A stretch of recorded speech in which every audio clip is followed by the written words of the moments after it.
Welcome to the Beyond the Years podcast, a podcast about all things Disney. And guys, we have finally made it. We just got out of Volume 3, Guardians of the Galaxy. And holy shit, it was so good. It was so good. So this episode, spoilers ahead. Yeah, for sure. We will be talking major spoilers for this movie. And wow, I'm at the end of this, I'm going to rank this movie because I have a solid spot of my top 5 MCU movies right now. Wow. When I dozed off with Grayson a minute ago, I was thinking about it. So that's the only sucky thing. We came out of the movie extremely got emotionally drained because it hits in a lot of ways. So we come home. My mom and sister had picked up Grayson from school because we went to see the movie early. And then obviously it's like, we got to come home and we got to eat something and then get him down to sleep. And he refused to go down to sleep. So I went and laid with him and I dozed off for probably 15 minutes. Yeah. But yeah, when I was laying there, I was thinking about it. I was like, yep, I think I have my top 5 MCU films. Because I was like, God, this movie was so freaking good. It was. So we're going to get straight into it today. This is your final spoiler alert. We're going to be talking heavy spoilers and we're just going to be chit-chatting about the movie itself, things we loved, things we thought were interesting, whatever. We're just going to go ahead and get started. Okay. So what do you want to talk about first? Or I guess what was your overall thoughts of the movie? I loved it. It was so good. We've been so busy with our everyday lives. I haven't had time to hype myself up about it. Mm-hmm. So I kind of went in there with not a lot of expectations. The other Guardians movies are great, but they're not my favorites, or they haven't been. We just recently watched Volume 1, which was, again, better than I remembered. Mm-hmm. Super good movie. I like both of them. You like Volume 2 better than 1 though, right? Well, I don't know. We're finding out a lot during this rewatch. But needless to say, I didn't have a ton of expectations. I hadn't been doing a lot of research on it. Just went in to see the movie, not knowing hardly anything about it. And I loved it. It was so good. The way that they started the movie, not the part with Rocket, but the part where they're on Nowhere, and then Adam Warlock, that's his name, right? Yep. Just busts in there and starts fucking killing everybody and raining terror. That was crazy. And I was like, oh my God, this is nuts. So the movie, it didn't happen like I thought it was going to happen. I thought the whole Rocket stuff we were going to get in the very beginning of the movie. The whole backstory. Yeah. I thought it was going to be the prologue to the movie, and I was kind of shocked. I didn't you had mentioned that this movie was going to be really focused on Rocket, but I didn't even think about what that meant. Mm-hmm. And it's just so crazy. I guess since we're kind of talking about some of the opening sequences, that fight scene with Adam Warlock was wild. And Nebula in this movie was amazing. She was one of my favorite characters. Oh yeah. Dude, Nebula was so good. She was fucking badass. Yeah. And just Karen Gillan's character as a whole has just grown so much, from Volume 1 where we first see her. She's super interesting in that movie, but she hasn't found her footing, and she just takes on the role of Nebula so well. But Nebula in Volume 2 was amazing. Nebula in Endgame, in Endgame and Infinity War is just stand out. So yeah, she did so good in this movie. Yeah. So as a person who didn't know anything that was going to happen, to get that right out of the gate, I was like, oh my God. Mm-hmm. Like, and I had no expectations. I didn't know. I had heard the name Adam Warlock mentioned with this, Mm-hmm. but as far as anybody else, I was like, I had no idea. Yeah, and honestly, I thought Adam was going to be in the movie a lot more from the way they had hyped him up so much.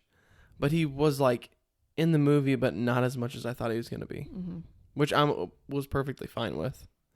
But man, Nebula though, in the beginning, when she stabs him, because that's how I guess she stabs him and then he like kind of like flies back into space. Yeah. But that whole scene was crazy, yeah. which it put us on the path for the rest of the movie.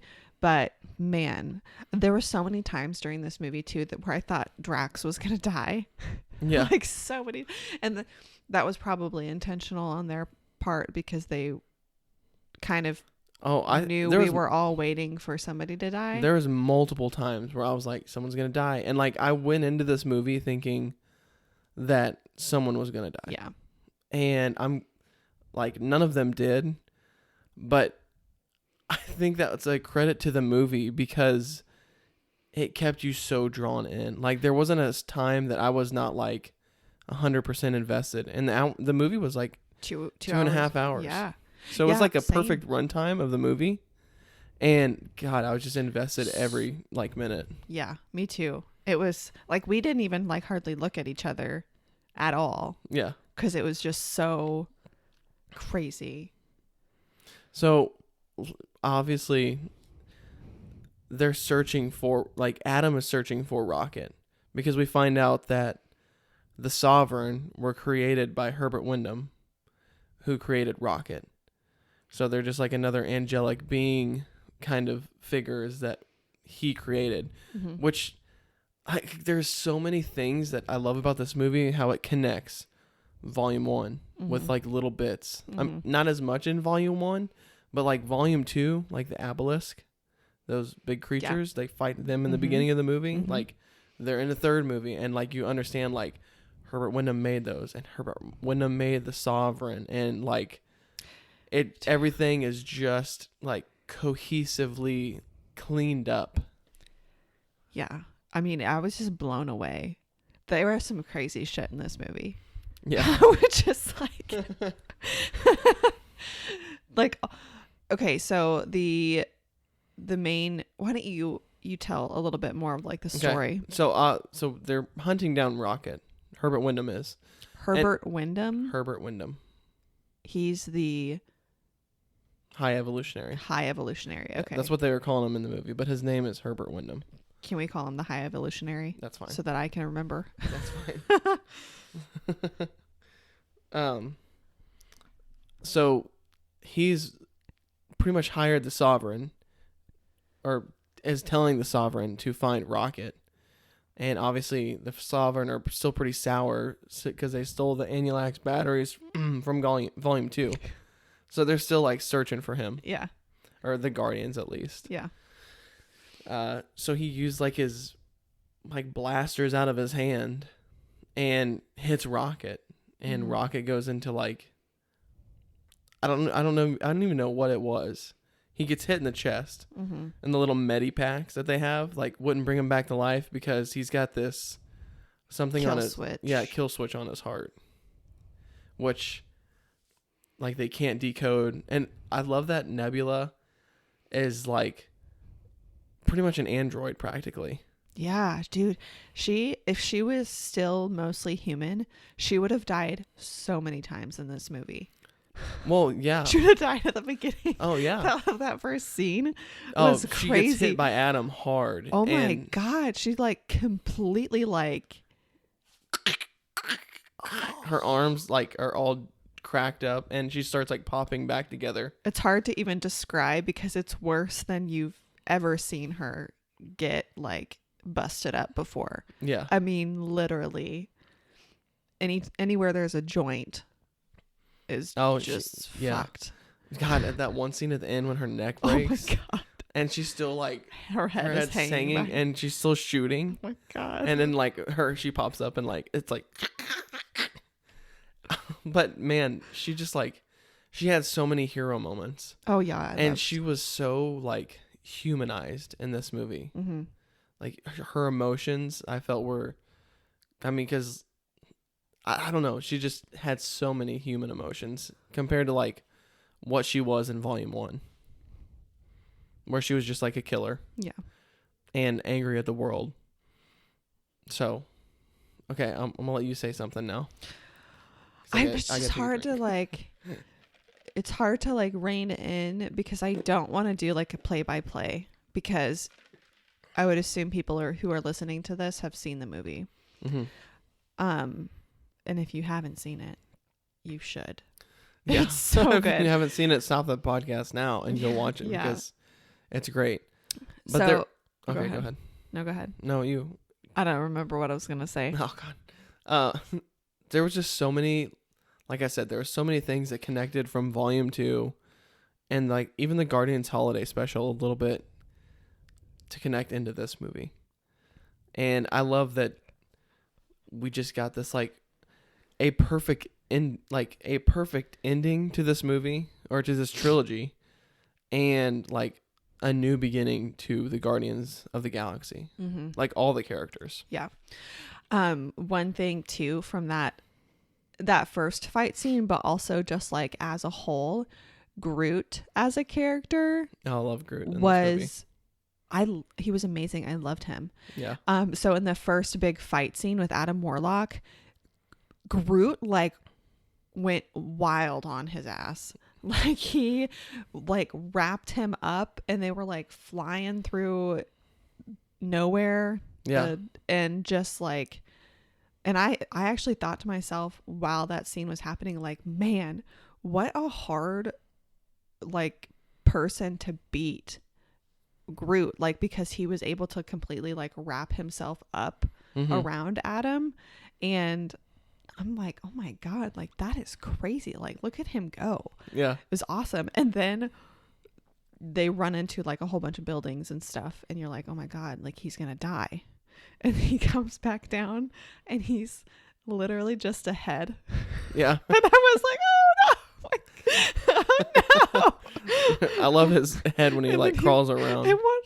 There were so many like horror movie, like not necessarily like horror movie aspects to it, but like stuff straight out of your nightmares in this movie. Yeah.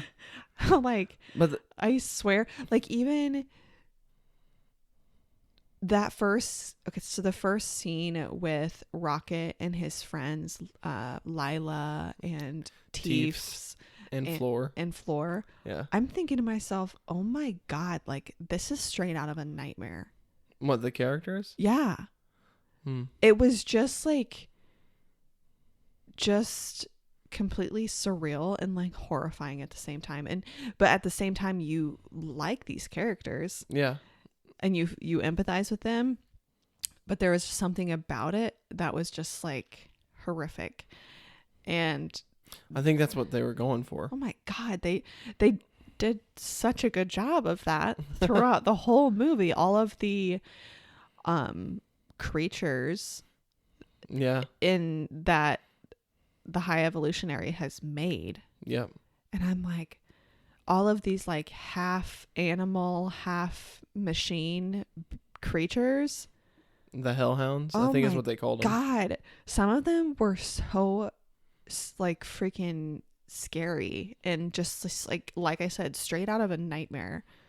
Like don't bring your kids to go see this if they're like little bitty young. Yeah, Grayson probably won't watch this movie. Oh no, definitely not. Like, because if I was a kid, I mean, we're adults, but I feel like this would have scared me up until like when I was like 12 or something. Yeah. When you start to, I guess when you stop having such a wild imagination, but as a kid, this would have like totally freaked me out. Yeah.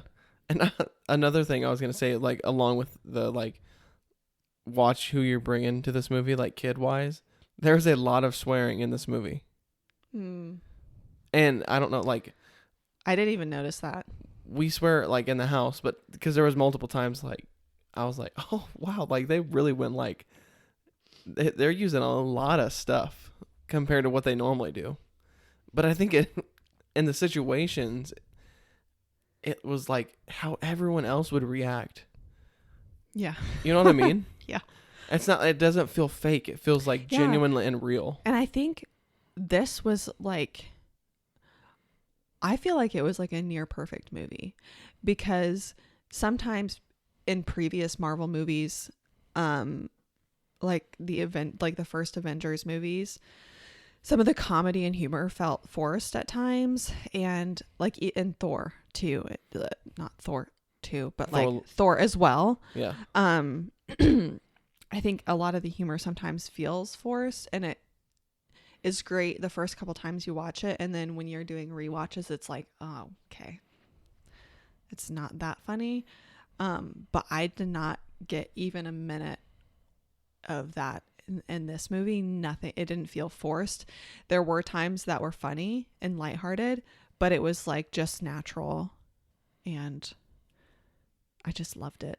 Yeah. So good. I think Drax is probably the funniest character in the movie. And I feel like we got and Mantis too, but everyone did such a wonderful job. I feel like we got Drax back in this movie. Like, I feel like I don't know. It was like the perfect blend of like, again, too much humor, not enough humor. Yeah. Like, not too many of the stupid funny jokes, just the right amount. Okay. And yeah. Yeah, I get it. Sorry, I didn't mean to like cut you off. Oh, you're fine. Okay, so we're kind of like going into characters. So let's like go character by character and kind of just like a synopsis of what you thought, and then I'll tell you like kind of what I thought. Okay. So we'll just start off with like the main team. So we'll just start with Nebula. Obviously, we both love Nebula a ton. Yeah. I mean, I feel like I've said a little bit about it already, but I think this is the best version of her that we've seen. And she's totally come full circle from the first Guardians movie. And I think she's just like that. She's just a really well-rounded character. I don't know. Like Mayor of Nowhere now. Yeah, she's got everything. She's got like the family aspect. She loves and cares about everybody. She's got leadership. She's total freaking badass. I mean, she's like everything you would want her to be. And she's had some upgrades, which were awesome. Yeah, her arm mainly, which Rocket designed for her. Yeah. And you get to see it a lot, all of the different things that it can do in this movie. Yeah, there's so many things. And it's like the thing where James Gunn is like really good at like invoking something in the beginning of a film and then like coming back to that multiple times and be like, hey, remember that? Her arm can do this. Yeah. And I just felt like, again, everything just felt natural. I'm not an actor, but I feel like the actors just play the part. They just get it. Yeah. And like everybody was just in character. I mean, I don't know how hard it was for them to get in character, but they just worked well together. And I think one, it's like with an ending of like a trilogy. I think there was like a lot of emotions and everyone's just pouring their heart into the movie. You know what I mean? Yeah. And you definitely feel that. But Nebula though, oh my gosh, just like we said, like from volume 1 to what we get now, it's amazing to see. And like, so like it makes me feel good for her because she had such a rough life as a daughter of Thanos, and now she gets like this family that she like never thought she'd ever have. Yeah, and I never thought I would say this, but she turned into like one of my favorite characters. Oh, I was gonna say, that's what I was getting ready to say. If you're gonna say like who do you like better between Gamora and Nebula, I like Nebula a lot better. It's hard to say, but okay, that's tough. I love Zoe Saldana. Yeah. But Karen Gillan just killed it as Nebula. There's so many times where like I feel for Nebula, like whenever they save Rocket and she's like, "Is that Rocket?" And he's like, "I'm okay." And like she starts breaking down. Yeah. It's that kind of stuff that I'm like, God dang, like she's invested. Yeah. And like she like actually cares about these misfits. You know what I mean? No, it was fantastic. So that was one of the things that that scene really got me, and that's when I was like, yeah, Nebula's amazing. What character is next? Let's talk about Mantis. Mantis? Yeah. I feel like again Mantis like really came into her own in this movie. Go ahead. I was going to say, I feel like when we got her from Guardians, the holiday special, to now, it was like a very awesome little like Mantis arc. Because she was like really came out in the Guardian special. I loved the relationship she had with Drax. Mm-hmm. They're super fun together. It's very daughter and father like. A little bit. Or I was like getting uncle. more of like, I was getting more different vibes than that, but I love their relationship. Mm-hmm. I don't have a lot to say about Mantis. I think her character has come a long way. I thought the actress did a great job with her, and I think she was every single one of them is such an important member of the team. Yeah. And everybody they all play brings their own major roles. Yeah, they all bring their own thing to the table, and we got to see a little bit more of that from her in this one. Mm-hmm. And so like I'll go back to Nebula for just a second. Like when we leave the film, she ends up staying on Nowhere and is pretty much like running the Celestial Head Nowhere. And also the Celestial Head Nowhere is like a giant rocket ship now. I know, that was so weird.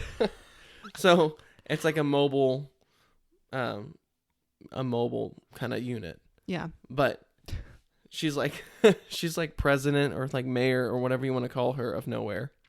And Drax ended up staying with her. Mm-hmm. Well, Mantis left with the 3 obelisk creatures. Yeah.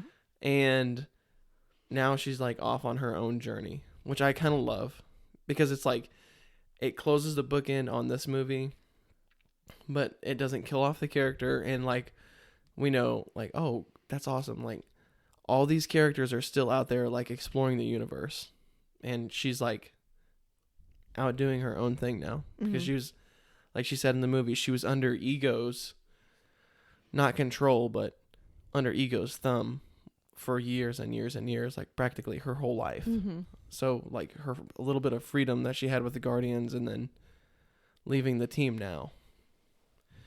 But yeah, I loved her in this movie. I loved her and Drax's relationship. That part where okay, so what exactly oh my God, let me collect my thoughts. The place that they go to get that ball, the Orgo. Yeah. What was that called? I can't remember. It's Orgo something. Orgodome? So something. That whole, first of all, that entire montage was freaking amazing. And I loved every minute of it. Just that the whole time they were there was perfectly balanced humor and was really interesting. And we got a cameo from Nathan Fillion. Yep. Which I loved. So if you're a fan of Nathan Fillion, he's in this movie and he was hilarious. I loved it. But what I was going to say was the scene with Drax and Mantis where she does her like emotional control on the guy, and she's like, "You're in love with him." Oh, you're madly in love with Drax. And that was hilarious. And that was like an example of it could have gone totally wrong scripting that in there, but it was just worked out perfectly. Yeah. There's a lot of moments with her in like those moments like where she controls someone and it could be meant to be like really funny.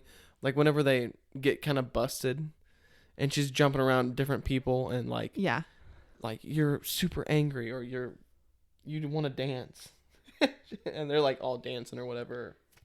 But yeah, just her character in this movie was really great. Mm-hmm. Should we talk about Groot? Yeah. I feel like I have never really cared that much about Groot. When we rewatched Guardians, the first movie, a few days ago, I realized like I really actually care about his character. Yeah. But in this movie, I just feel like it was just again taken up so many notches. And he's amazing. Just all of the things that he did in this movie, it just blew my mind. He's really the roots of the family. Literally, because he obviously like loves them all, and he was raised by all of them. Because you got to think like he's a spore or like a son to the original Groot that we got in Volume 1. Mm-hmm. Yeah. So, yeah. I mean, I was blown away so many times by him in this movie, right from the beginning, where he was fighting Adam Warlock, and just like when he wrapped him up like that, he did a lot of different things where he like grew out branches and roots in this movie. And that first scene where he had him like wrapped up, I was like, man, that's crazy. And then his whole body was destroyed after that, and he was just a head walking around like a spider. Yeah. And I was like, oh my God. And then like a few minutes later, he's like growing the rest of his body back. Yeah, and that was cool because that was when they were all in there with Rocket. Yeah. Obviously he was on the table, the medical table, but it was like a skeleton. Yeah. Almost like you could see just like his like the outline. It looked like like how a human vascular system would look. Yeah. Oh my God. And I'm like, this is wild. And then again, when they went to go, what was the high evolutionary Counter Earth? Yeah. So when they went to Counter Earth but they boarded the ship. Yeah, the they're red trying ship. to the red ship. Yep. And when I guess what did he say? It's a face-off. Yeah. It's not a trap, it's a face-off. Mm-hmm. And you just like, I had no idea what was about to happen, but Groot had like all of these guns and weapons hidden inside of his body. Yeah. And then when Peter Quill was like, it's not a trap, it's a face-off. Mm-hmm. And then Groot just like opens up his body and like pulls out tons of weapons. Yeah, he pulls out the grenade first. Freaking starts shooting. Yeah. I was like, dang, this is crazy. Yeah. And then right after that, he grows freaking wings. Yeah, he glides down. Yeah. It was just crazy. Groot, yeah, it was. That's like the kind of stuff that I would say like this is a perfect movie in that we get so many cool things that all these characters can do, and like they really showcase like all the special things they can do. Yeah. And like obviously Groot was he had a ton of highlights in this movie, like from like you said, like when he's pulling out all the guns, and that's what's cool is they scanned everyone in the beginning of the movie. In the beginning, those animals, they scanned them and they're like, no weapons allowed, you can't come inside. To Nebula. Yeah. She was like, she's like an android or like a robot or whatever. And they scanned Peter and he didn't Groot. Oh, they did? Yeah. I wasn't. See, that would be one of those things that you catch on like the second and third rewatch. But I was just and honestly, I was so taken back by the freaking scary ass pig robot character that I was like, what this is straight out of a nightmare. Yeah. And that's why I was distracted by that. Well, maybe they didn't scan him, but they just saw that he was like non-organic. After he pulled all the guns out of himself. Yeah. During that scene, I was like, they must have not scanned him because he's a tree. He's a tree. Yeah. But I didn't notice at the time if they did or not. And I'm going to say his CGI looked absolutely amazing. Wasn't he a person in a suit this time? No. He wasn't? No, that was all CGI. Oh. Yeah, I mean, I thought the graphics and visual effects in this movie were they were fantastic. They spent so much money. What was the budget on this? Less than Volume 2. What? Yep. No way. Yep. I thought to myself several times while we were watching the movie, because like it was crazy awesome, and I'm like, God, they must have spent so much money on this. What made Volume 2 so expensive was when they were on Ego's planet. All that was really expensive. I just like the costumes and the characters, and so much like what am I trying to say? I don't know. Costumes and characters and so much. Like facial prosthetics. Oh, okay, yeah. And that's time consuming, and I don't know. It's very Star Wars-esque. A little bit, yeah. But not Star Wars. But that's what James Gunn, like, he loved Star Wars as a kid, and he said that, like, today, because he was posting about May the 4th. Obviously, it's May the 4th today.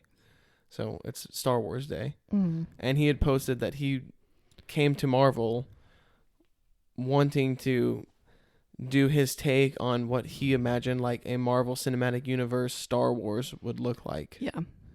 And like we get those beats with like Peter Quill is kind of like a Han Solo-esque character, and we got that a lot when they went to the second, what was it? Half-World? Half-Earth? Half-World. Half-World? Yeah. Okay. Counter-Earth. Counter-Earth. So many new things here. Yeah. When they went there, it was very, like, a lot of the characters were kind of Star Wars-y. I loved that, by the way. It was just like very 80s vibes. Yeah.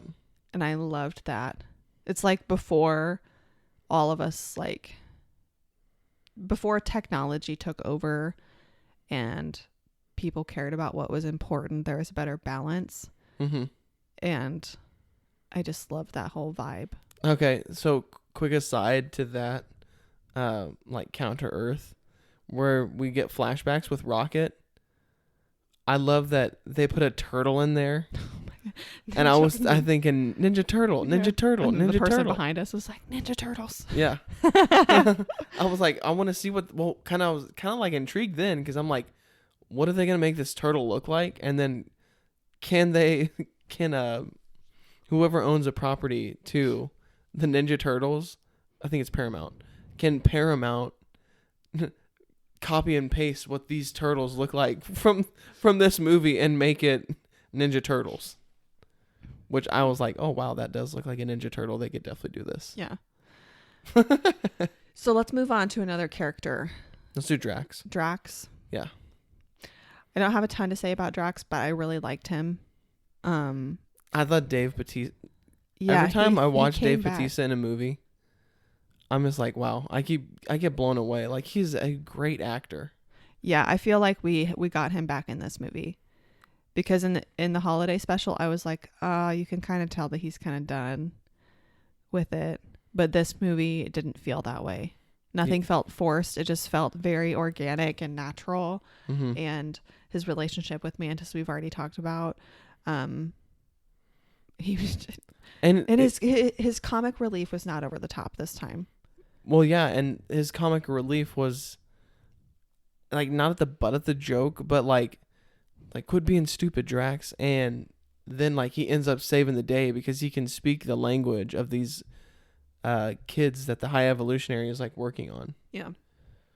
And like he makes them laugh and like all comfortable, and I love that. And it's like when Nebula says at the end of the movie, she's like, "You're not a destroyer. You're a dad." And like him seeing Mantis and like him crying when Mantis leaves, like the tear, did you see the tear come down his face? Like, I don't know, just Drax in this movie was great. I mean, all the characters were great, but they just like everyone had their moment to shine. Yeah. And Drax was when he's like spoke the little language of whatever those little kids were saying, Mm-hmm. and like saved them. So I'm with you. I don't have a lot to say about Drax. Just Dave Bautista was 100% in on this movie and just totally knocked it out of the park as Drax. Mm-hmm. So let's talk about Star-Lord. You want to talk about him or Gamora? I think we should talk about them and then Rocket last. Okay. Or do you want to talk about Gamora? Let's talk about Gamora real quick. Okay.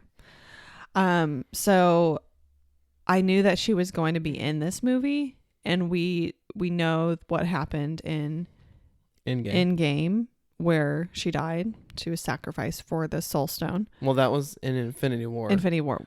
I didn't know where you're going with that. I thought you meant like she came back in Endgame. Okay. I get those mixed up because it was the same time frame. Anyway, so Thanos sacrificed her in Infinity War for the Soul Stone, and you can't come back from that. Yeah. And so we lost the Gamora that we knew, and then we got a Gamora Time displaced. Yeah, from the past, basically. It's more complicated, probably, but that's the sum basically from the past. And so I was kind of wondering how she was going to play this character, because it's not the Gamora that we knew. And I didn't want them to just like pick up where they left off. And I didn't want that relationship to just be like an instantaneous satisfaction of like, oh, Peter Quill and Gamora are back together. Mm-hmm. Although that would be nice. We didn't get that. Which is good. Like you like want them to have that, but also that's not realistic as to what would have happened. So I thought she did a great job, again, playing this character. All of the actors did such a great job. Mm-hmm. I really liked her, and I feel like I'm excited to see where she goes after this movie, because she ended up going back with the Ravagers, and it seems like she's kind of created a family there, part of the family. Yeah. And which made me happy and also made me sad at the same time, because she's not with the Guardians. So that's kind of heartbreaking. But I feel like her character definitely evolved throughout this film, which was nice to see, and it was really well paced. Yeah, I think like going off what you said about like how she evolved just in this movie, I think she kind of saw the family dynamic of the team, and I think where it really was the turning point was when Adam Warlock attacked the ship when they were on Counter Earth. Mm-hmm. And she grabbed Rocket and got back on. She grabbed Rocket and pretty much went out of the ship and then back onto the ship. Mm-hmm. And that's when the Counter Earth started blowing up. And when Star-Lord and Groot were on the ship, because he'd obviously come unplugged from like the ventilator and everything else that he was on, that Rocket was on at least. And they downloaded all the schematics to stop the kill switch in his heart. It was like really, I think that was a turning point for Gamora. I think 100%. Yeah, because she saw like, oh wow, like they are a family because they all hug and stuff. Yeah, I mean, definitely like really well paced, and I thought when I wish I knew the name of that freaking place they went, where they were trying to get that ball for Rocket to like, was it to download the information? There's a lot to put together. I'm looking up what it's called so we can keep talking about it. I thought her during that entire sequence was hilarious, because she was like just going in there. She's like going to start shooting people. I thought that was hilarious. And I also liked her costume, and I liked how they made her hair different than what we had seen. Yeah, it was like more pink or red. Yeah. It was and like dreadlocky looking. Mm-hmm. I thought that was cool. can't find what it was called. But either way, that whole scene, because that's at this point, Peter's still trying to be like, Yeah. like, hey, like, listen, like, we were together, like, I miss you, and you were, you and I got along great, and now you're just a dick. That's pretty much what he said, like, the whole time they were on this, like, space station. Yeah. Star-Lord. Star-Lord. Yeah. See, I love this because Volume 1 was about the mom. Mm-hmm. Volume 2 was about the dad. Mm-hmm. And then James Gunn Volume 3 is about the self. And it just, you could definitely feel that in this movie because Peter's like finally finding himself. Mm-hmm. Through like, especially in this movie. And we get a lot of scenes with Peter, but that's so evenly spaced out between all the characters on like how much screen time they get. Obviously, Peter is like the leader of the Guardians of the Galaxy in the movie. So he gets a lot of screen time, but every bit that he was in, like, it was just like, God dang it. Like, he is the leader of the Guardians of the Galaxy. Yeah. But he didn't have as many, like, Volume 2 was mainly about him. Yeah. So, like, we got a lot more stuff with him and in Ego. And we just didn't get as much with him, which I was okay with because it was still satisfying in all the stuff that he was in. Yeah. All the scenes he was in. Yeah, I mean, it was just, God, they just did such a great job with this movie. It was so well balanced and everything was just on point. Mm-hmm. I mean, I think we all empathized with all of the characters that we were supposed to empathize with. Yeah. And that's a testament to the acting and the casting and the direction. I mean, all of it. So good. I'm excited for Peter. I thought he was going to die. Oh, yeah. And I'm like, no, it's happening. This is the end of the movie. They're killing somebody off. It's going to be Peter. And it just like, and then he's of course saved by Adam Warlock. Yeah. Which is awesome. I loved that. Mm-hmm. I don't know. I forgot where I was going with that, but yeah, it's a lot of swerves where you think like, oh wow, like he's going to die. Cause there was a couple times I thought he was going to die. Yeah, me too. But I'm excited to see where he goes, and I'm glad that he's getting this time. Well, his grandpa. Everybody's taking the time they need, which is important. Yeah. So at the end of the movie, he ends up going back to Earth to be with his grandpa, which is like, it's so awesome because obviously his grandpa lost him and his daughter on the same day. And all this time, Peter thought that his grandfather hated him because he yelled at him. Yeah. When his mom had died. Yeah. So you get a lot of like brother and sister moments too, mm-hmm. between him and Mantis, mm-hmm. which was also great. Yeah. There's so much to like unpack in this movie. Let's move on to Rocket. Okay. When you told me the first time that this movie was going to be like a more Rocket centered movie, mm-hmm. I was like, okay. I like Rocket, but I don't really care that much about him. Yeah. Dude, this movie just, the CGI and the visual effects is just insane.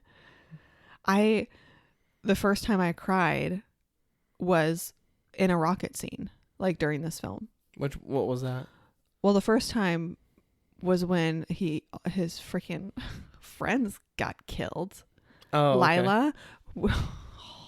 So Rocket had been raised in captivity, mm-hmm. basically, and experimented on, as well as all of his friends. You've probably seen the movie if you're listening to this. And once it was confirmed by the high evolutionary, like basic, the high evolutionary. Once he realizes that he's gonna kill all of them, he doesn't care about them. He escapes, mm-hmm. and he is getting all of his friends out, and then Lila gets shot. Yeah. And oh my God, like I instantly started crying. Mm-hmm. And then that whole sequence where the other two were shot as well. Oh my God. Just freaking horrific. Oh, yeah. It's crazy.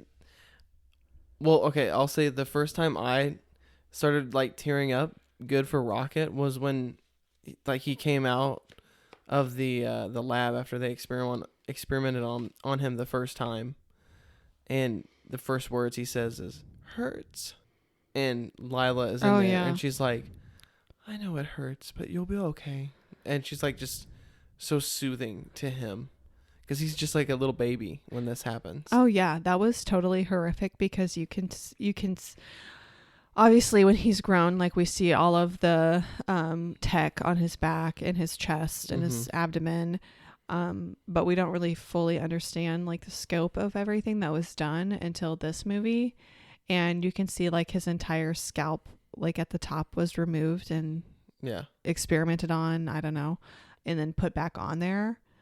And like the entire top of his head was shaved, was like taken off, and his skull was like taken off at the top. Yeah. And the first time when you see him in there after he was experimented on, and then you get to see Lila, and she's an otter and she's been experimented on too. Then she has like robot arms, and I'm just like, what is that? Like, how horrific is this? Like, what is going on? Yeah. And you didn't really get to see the walrus tooths and a lot as far as like what he actually looked like. Yeah. Because he was kind of always like in a shadow. Yeah, but and he was like on a chair. Mm-hmm. Or like a wheelchair. Like a wheelchair. Yeah, so he can move around. And then the little rabbit floor. Yeah. God, that was, I mean, when you say straight out of a nightmare, seriously. Mm-hmm. That freaked me. That would have scared the hell out of me if I was a kid. Yeah, because you don't see her mouth. Yeah. Her mouth is covered. Mm-hmm. So, yeah, it was definitely creepy. Oh. But it's sad at the same time. Oh, super sad. Because they're so genuine. They were all so sweet. Yeah. Oh, it makes me want to cry just even thinking about it. Yeah. So, like, this whole movie is based on, like, Rocket going back to, like, end this guy. After he wakes back up. Mm-hmm. But Rocket has been my favorite Guardian since Volume 1. I just think, I mean, I love Groot, but like Rocket, I love Peter Quill a lot too. But Rocket is just so interesting. And I love Bradley Cooper. I think he does such an outstanding job voicing this character. Yeah. And I can't, like, even in the Guardians of the Galaxy video game, I can't, like, hear that guy talk and, like, I'm like, God dang it, they should just got Bradley Cooper to do this. Yeah. So we've kind of covered like the main characters. Do you want to talk about the High Evolutionary? Yeah. Tell me a little bit about more, because he's not dead. No. Well, we don't see a body. We don't see him die for sure. Yeah. I thought he was an amazing villain. Oh yeah. I think he was like one of the best villains we've ever had in the MCU.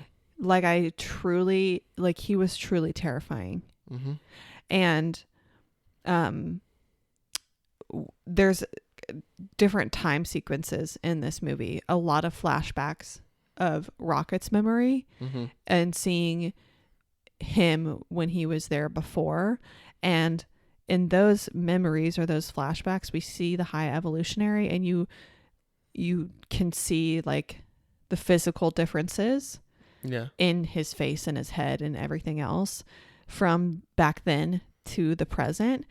And my mind was going crazy thinking about like what had happened, why his face looked like that in present day. And I had was imagining it was because he was experimenting on himself too. Yeah. But turns out Rocket basically just ripped his whole face off. Yeah. But I'm glad they showed us that.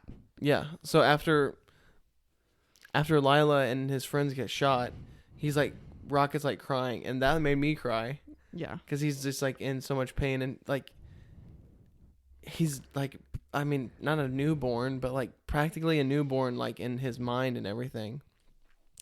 And like little, because he's so little still. Mm-hmm. And he's like crying, and then the High Evolutionary starts like making fun of him and crying too. Mm-hmm. And then this Rocket just like jumps and starts like clawing his face. Rage. Yeah. And then you get like what you imagine Rocket as in like the Guardians, like when we see him in Volume 1, just like kind of like crazy. Mm-hmm. So yeah, like that's the same thing I thought. I was like, okay, we get flashbacks to where he's just like a normal looking guy. Mm-hmm. Like, when does he like go full like cybernetic looking, and like his face like peeled, like skin like peeled back and everything, Mm-hmm. or like stitched back? Yeah. So crazy, but he was an amazing villain because the actor did a great job. I mean, everybody in this movie did a great job, but I truly believed that he Was a psychopath. Yeah, he was a psychopath, but he like really believed in what he was doing. And you could tell like he had the means to do what he wanted to, and people were terrified of him. Mm-hmm. And so he had the opportunities, and just what he had already done with all of these freaking scary ass creatures. Mm-hmm. Just a madman. Yeah. Pretty much. In Just all aspects. wild. Just because Rocket says it at the end of the movie. He's like, you didn't want to make things better. You just didn't like the way they were. Mm-hmm. So you try to fix it yourself or whatever. Wild. Or you didn't want to fix things. You just didn't like things the way they were. So do you think we'll see him again? Well, honestly, that all depends on like what happens with the Guardians going forward.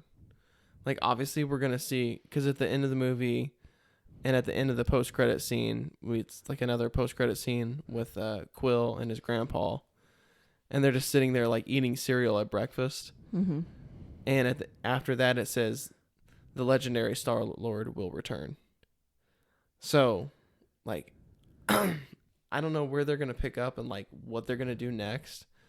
But I think we need to let the Guardians kind of, like, sit, like, as separated as a team. But obviously, like, there's a new, technically, Guardians of the Galaxy that include Rocket, Mm-hmm.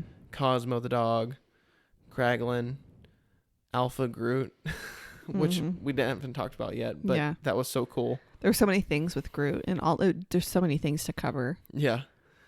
And Phyla-Vell. And who else was there? Oh, Adam Warlock. Mm. So that's like the new Guardians team. So we get like a mini series about them on Disney Plus, or like a movie about them. I don't know. Yeah. Will we get references to, like, will we see them in the Marvels potentially? Because Phyla-Vell is connected to Captain Marvel and the Kree and all that kind of stuff in the comics. So that's somewhere that we could potentially see the Guardians of the Galaxy. And Rocket spent 5 years with Nebula and Carol Danvers, like, communicating with the Avengers during the blip. So they all kind of are in contact with one another, but just not all the time. Yeah. So it's not like I think that's if we see him, that he could show up there or something. But I'm trying to think what else. Yeah, I totally lost what I was thinking of. I feel like we're gonna have to do a second podcast just on this movie. We need to watch it again, and we need to do a podcast just talking about like our favorite scenes or something like that. Yeah. Yeah, this is just initial thoughts and like reactions to this movie, which it was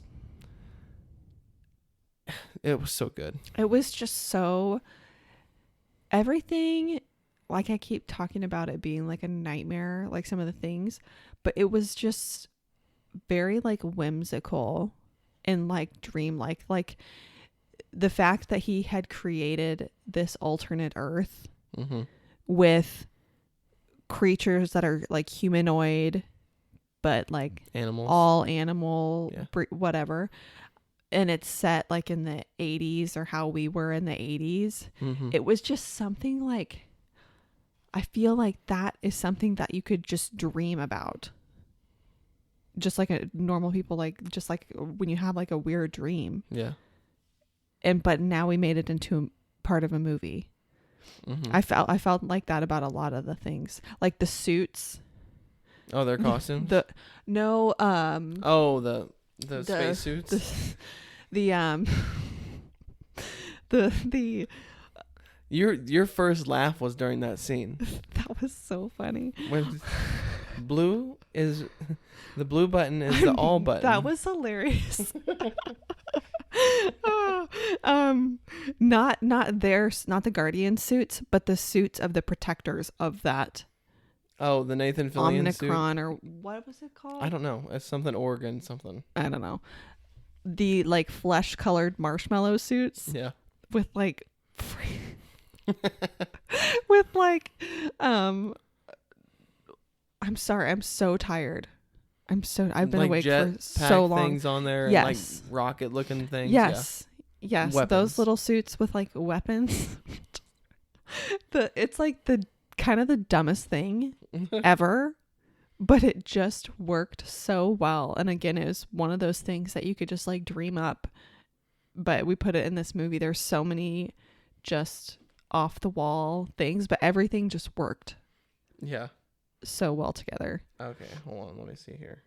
And I loved on that whole, I guess we'll call it a planet for now until you tell me otherwise, how it was like a living organism. So to like enter into a room, they stick their hand in like this gel, and it like absorbs kind of their hand a little bit, and then they can. Yeah, very Ant-Man and the Wasp Quantumania vibes when that stuff happened. Mm-hmm. Yeah, I definitely got a little bit of that in this movie. It's just so crazy. Yeah. I was just like, you really are just sucked in because everything is so interesting. Mm-hmm. And I'm glad it seems like they gave James Gunn like full creative control. Yeah, because it was cool. Yeah. It was, there's nothing else like this movie. I don't think. Yeah. It was, I mean, even the other Guardians movies, there's a lot of similar things because it's the Guardians, but I mean, this movie was just wild. Yeah. Oh, man. We're going to have to see it again. Yes. And we also need we need to digest it a little bit. Yeah.